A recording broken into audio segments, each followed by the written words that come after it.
open. I'll push on it again. Look how well that holds.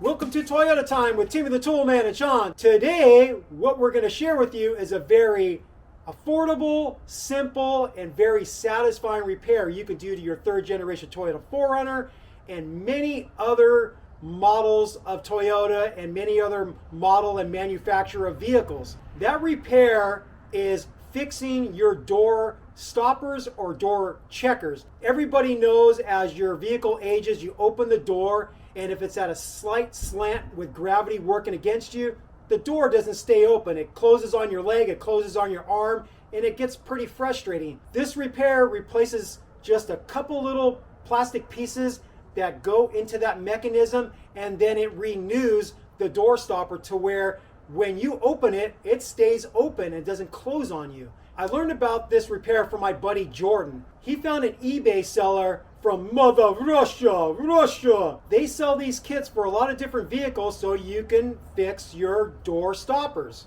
The vehicle we're going to do this job on today is my 2000 Toyota 4Runner, and what we're going to do is demonstrate this repair on my driver's side front door, because that's the door that you open the most and it's going to be more prone to wearing out as opposed to the other doors, the passenger front and the two rear doors. This is a mechanism from one of the rear doors. It looks pretty much the same as the front ones with the exception that there's an extra hump. You can see this hump here. The rear doors have basically one stopping point and the front doors have two stopping points, halfway open and all the way open, but the mechanism looks the same. These two pieces are actually joined together with a couple spot welds, one on the top and one on the bottom. And we're going to demonstrate how you can get these two pieces separated. This is one of the kits that you can get from the eBay seller from Russia. It comes with 4 of the plastic pieces so you can repair each of your doors, graphite, dry lube, and it includes some of these little shims. And these little shims are for a situation where you replace the plastic stoppers and you still feel like the door isn't holding as well as you'd like. You put the shim in between the new plastic piece and a rubber piece that we reuse that's inside this mechanism, and then you can get it tighter with those shims. The other option obviously is you can go to Toyota or an online Toyota seller and buy this whole mechanism, but it's a lot more expensive. We just checked an online seller's price and these are $50 a piece. Now, if you walked right up to a parts counter at your local Toyota dealership, you're probably going to pay a lot more. So if you're going to go the route of buying the whole mechanism and you don't want to mess with the repair we're going to show you, definitely seek out these parts online to save money. If you were going to do all 4 doors, which I'm going to do on my 2000 4Runner, you would spend $200 online pricing to replace all these door checkers or door stoppers.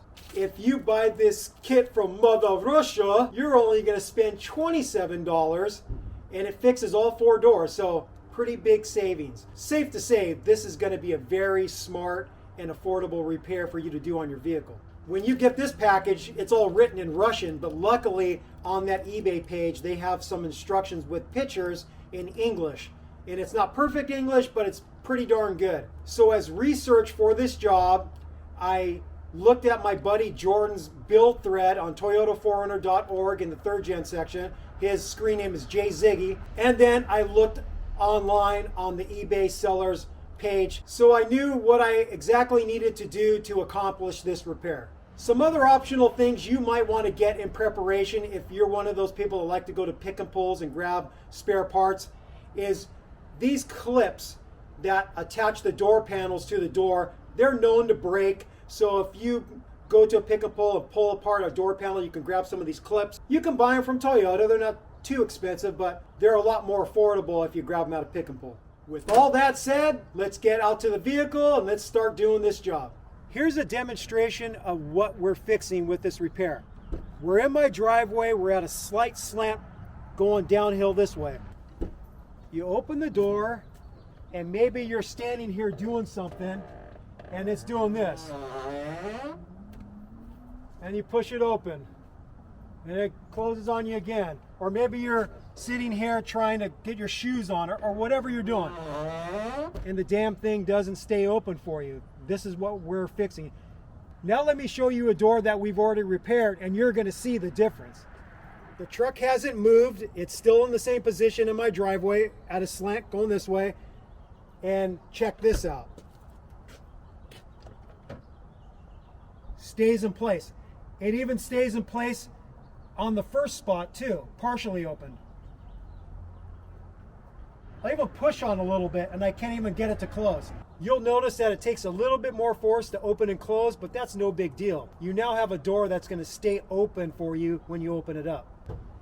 Look at that. In order to get the door panel off, we're going to take off a push button clip here. There's another one on this side. We're going to pry up this armrest to expose a couple screws that we're going to remove. We're going to pry up on the mirror and window controls and the door locks, undo a couple electrical connectors. We're going to remove a screw here and then pull this handle out and remove a clip and get the interior door handle off.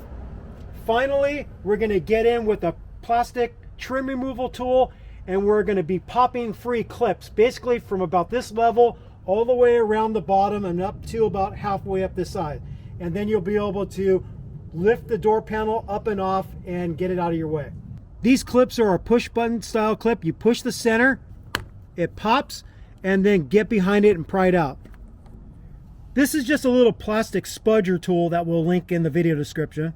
And then we'll get the other one right here, push the button, and then get behind it and pry it out. Next, I'm going to get up underneath the armrest with the trim removal tool, and you're going to be pulling upward. You have a clip here and a clip here.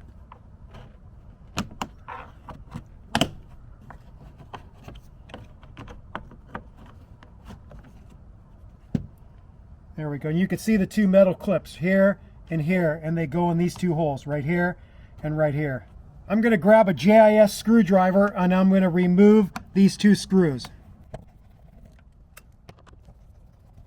I'm going to use the same trim removal tool. I'm going to get up underneath the front here, pry up, and then once you've freed that clip, you want to pull the assembly this direction, and you can see that you free this clip right here. It basically slides underneath the panel.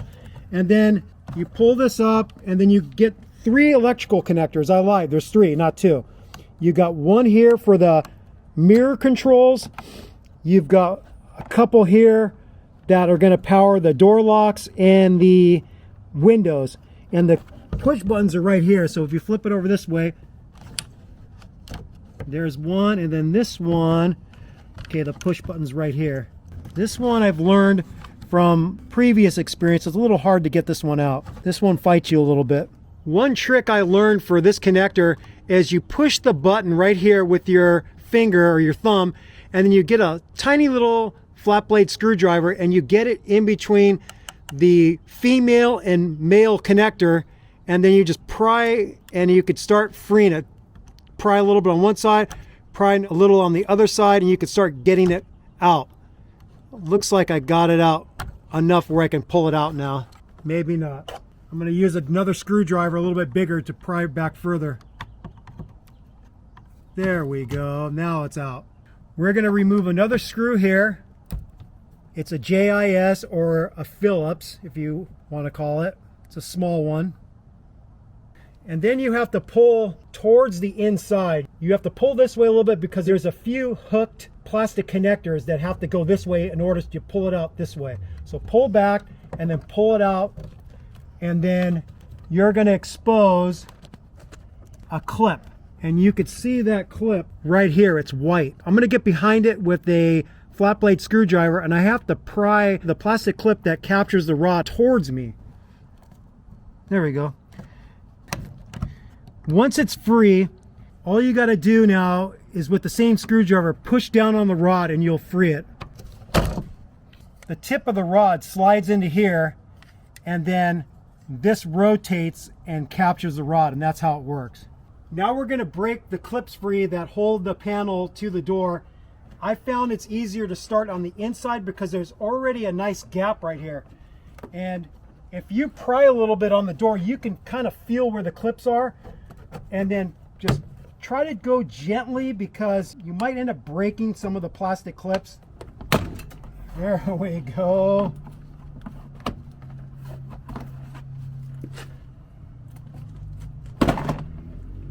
You can now tell that they're all free, and this door panel hooks over the top, so you have to pull it up over the lock mechanism and then you can free it. And there you go. And you could see this is super consistent. This one broke off. It's still right here. The same thing happened to the passenger side front. This cracked. It must be a weakness of these door panels. So you can get some type of super glue and try to glue it back, and that's what we're going to do, try to glue it back in place. If you have the same thing happen and one of the clips ends up staying in the door, you could use one of these clip removal tools.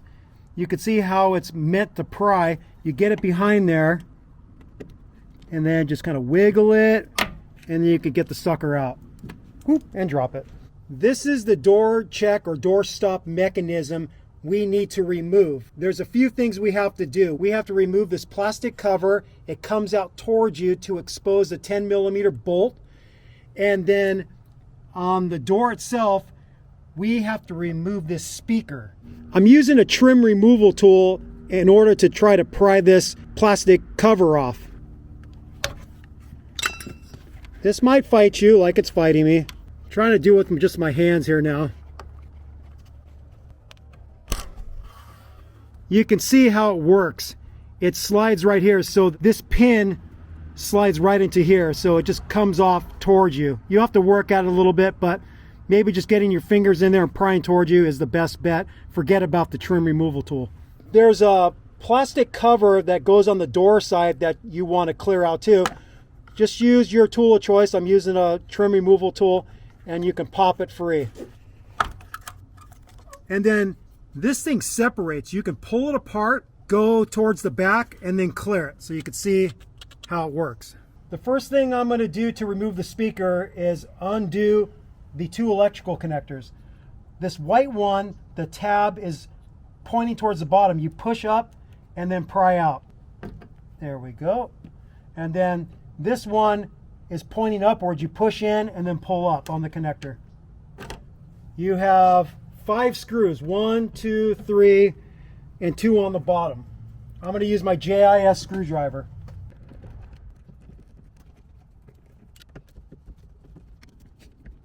We've got all 5 screws out, and you're going to find that this speaker just doesn't come out easily because it's got a foam trim to it and it's kind of sticky. So use some type of tool like this, a trim removal tool. Get in between the speaker and the door and start prying outwards. And just be a little bit gentle and be ready for this speaker to come out when it fully disconnects. You don't want to drop it on the ground and break it. So you just slowly work around and start getting it free. Looks like it's free on the right. Just got to pull more on the left here. And there you go. Part of the trim pulled off. And here's your speaker. I'm now going to remove the 10mm bolt and the 2 10mm nuts. I'm going to use my long reach M12 ratchet. It's a pretty nice tool, pretty powerful.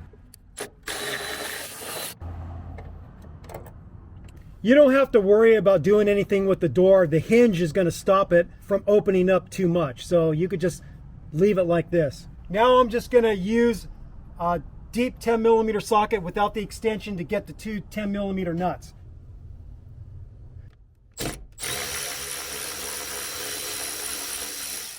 Just a little 10mm nut.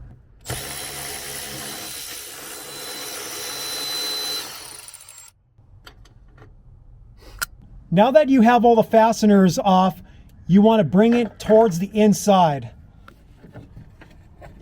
You have to twist it just a little bit, and then you can bring it out. And here's the whole mechanism. So now we're going to bring this to my bench vise, and we're going to do a little drilling to separate the two halves. This piece is actually two pieces spot welded together.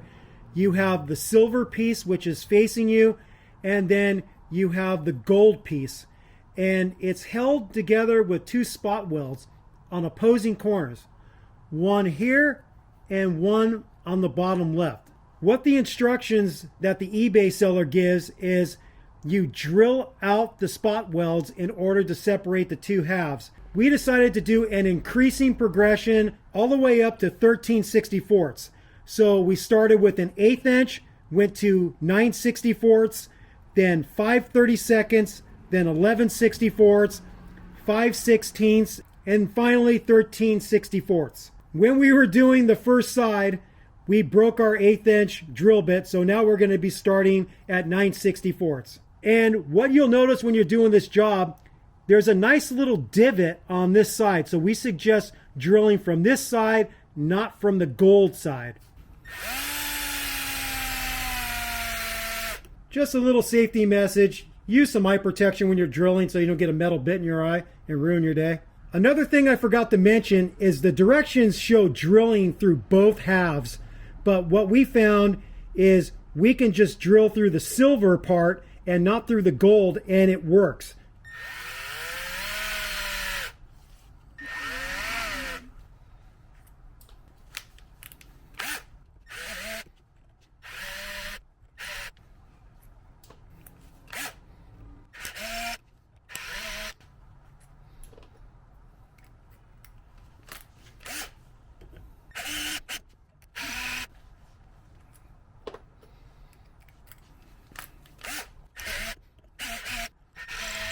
After we've gotten all the way up to the 13/64 size drill bit, what we use is a little wedge. And you could use a thin blade screwdriver, but I have this tool, and I basically get it into the little slot between the silver piece and the gold piece, and I tap on it with a ball peen hammer and try to start separating the two halves. And there we go. This top one gave free. Now I'm going to flip the assembly over and wedge the bottom side. This one might need just a little bit more drilling.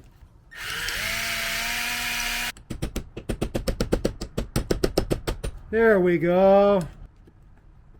Yep, it's fully separated. I'm just going to straighten out the metal a little bit by squeezing the two halves back together.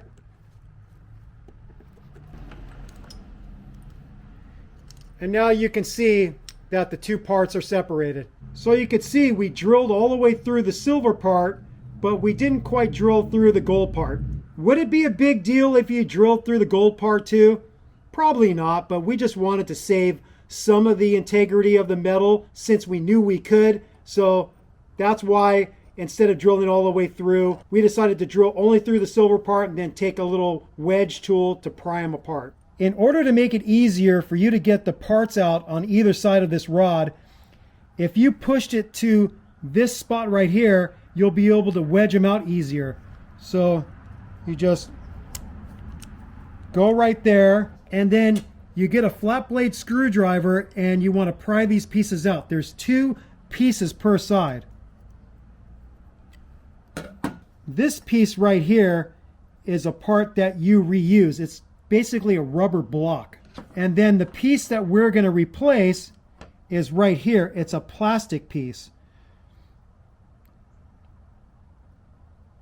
And then once you have one side out, the other side just basically falls out. The replaceable pieces are called fixators. That's what the eBay seller calls them. These two right here are the old ones, and then the new ones are right here. You're going to notice when you compare, the old fixators basically don't have a hump to them anymore.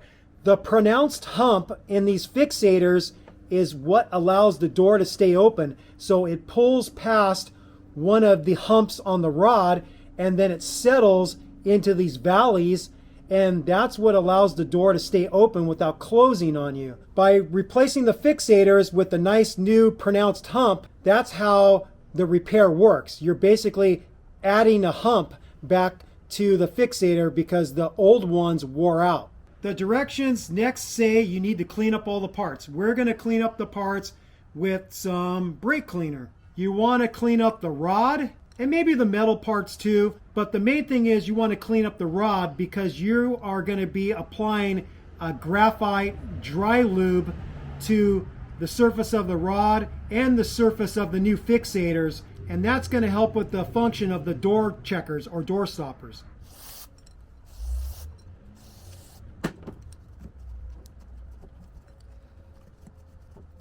And like I always say, good enough for government work. And now we're going to apply some this dry lube to the surfaces. Here's the brush that comes with the kit. It's not quite deep enough to go all the way to the bottom, and a lot of this stuff is settled to the bottom. One trick we did is we got in here with a screwdriver and drew up some of the graphite material up to the top. Or just get yourself another little paintbrush is another option. And then you just paint these surfaces with the graphite material. We're gonna coat this side and the opposing side. We're not gonna put any on this side because that's a surface that's not really sliding up against anything. It's the bigger flat sides. You also wanna cover the surface of the new fixators with the graphite material. You wanna do the side with the hump. The side without the hump just goes against these rubber spacers, and there's no need to put it on that side. Make a nice coating across the whole surface. One thing to consider is you have a limited supply of this graphite dry lube in that container, so make sure you're leaving enough so you can do all 4 doors. Don't go crazy with it. Just get it coated evenly with a decent amount and call it good. One thing to note is when we did the passenger side front, we noticed this rubber stopper wasn't on the passenger front mechanism. It was gone. So it must have broke and fell somewhere in the door because we didn't even know it existed when we did that door because that was the first door we did. But now seeing the driver's side front with this stopper, we know the other one must have broke off. Is it a big deal? Probably not. The metal is going to come in contact with air, and as long as I think you don't just throw the door open with reckless abandon, it's probably not going to be a big deal. But if you notice it missing on yours, maybe a good idea to look in the bottom of the door and see if you could find it and put it back in and maybe glue it together. You want to let the graphite dry lube dry for a few minutes before you assemble the parts. Let me show you the orientation for the fixators. You grab one of your rubber blocks that you reuse and you put it into this recessed side. The side that faces you as you're inserting it is the side that has a little cutout, a little notch. You can see it right here. It's an L-shaped notch. And the side that goes in first has rounded corners. And this is straight from the eBay page. They say the rounded corner side goes into the cover and the sharper corner side faces the plate. So it's going to slide in just like this. What you want to do is you want to get the rod at one of the indentations so it's easier to slide the parts in place. The first side is going to be easy. The second side is where you're going to have to use a little muscle to push it in. I'm going to get the rubber block started into the cover and then rotate it in position. Let's see if that works. There we go. Just press them in. You're going to find it's not going to go all the way in, so I'm just using a pry bar and just pushing in a little bit.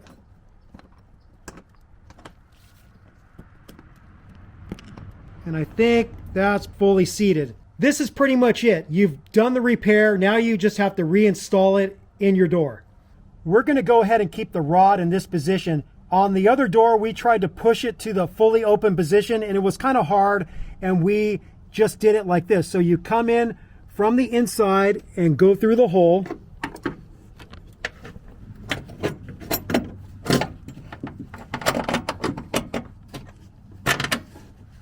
we go. I'm first going to get the 10mm nuts in position.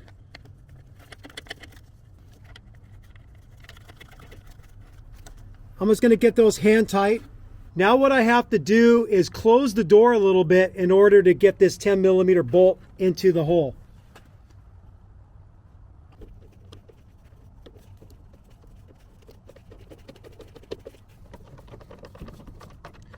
Okay, now that I have all three fasteners started, I can open the door to the fully open position. Now I'm going to take a little shorty ratchet and a medium length extension, about 6 inches, and a long 10mm socket and cinch them up. No torque value for this. I'm just using that German spec of good and tight. For the nuts, I'm going to take the extension off and just use the socket. We got the three fasteners tightened, and now we're going to get this plastic cover in place. You just slide it over this pin and push it in place. There we go, a little bit of an angle. And then just get it past the weather trim here, and now it's in place.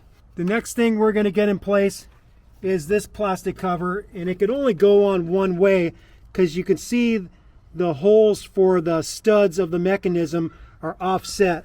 So they're offset closer to this side, so I'm gonna have to get it on like this. So I'm gonna open up the halves, go behind, close it, and then slip it over and line up those holes and just pop it in place with your hand. We're gonna get the speaker back in.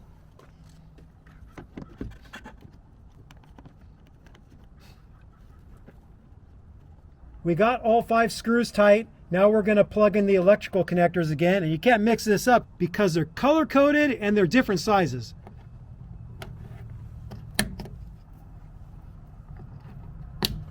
Now we're going to grab our door panel and put it onto the door. This was the plastic clip that broke off on the door. We re-glued it. Hopefully it's going to hold. I'm going to slide the clip back in place, and we're going to just do the reverse of the way we took it off. We're going to go in from the top and hook it. Here's something to note right here. You might find that this plastic clip falls to the ground. You're like, what is this for? Well, it goes right here in this front corner. The longer side goes towards the back and the shorter side faces the inside. So it slides on right there. So you go over the lock mechanism, line that up, get this side lined up. You push down, you feel it hook over, and then you gently start pushing the clips in place. You can even get your head in here and make sure it lines up.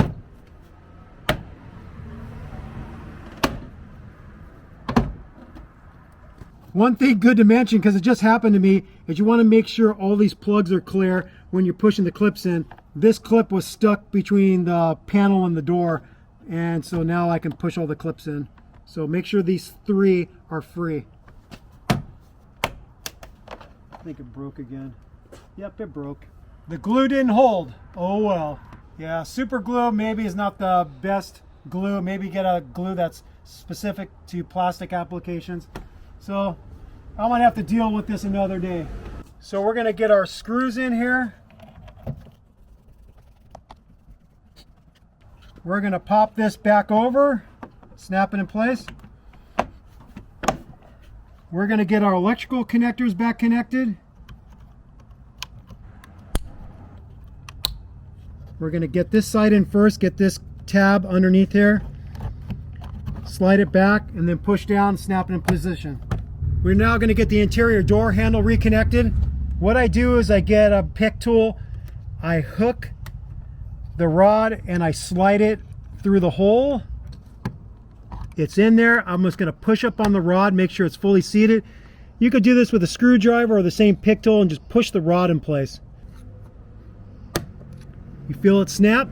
See these hooks right here? You want to get it into the holes, and then you want to slide the door handle this way. So they're in there, and I'm going to push it this way. You feel it lock in place. Then you just get your little screw and tighten it up. Now we're going to get these clips in place. You want the center plunger stuck out. You fit it in there, and then you just push it, and it locks in place. Fit it in there, push the button. There we go. All right, we're all done. Let's see if we got the same result on the driver's side front as we did on the passenger side front.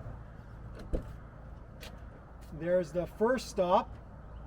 Push it, it holds pretty good. To go to fully open, I'll push on it again.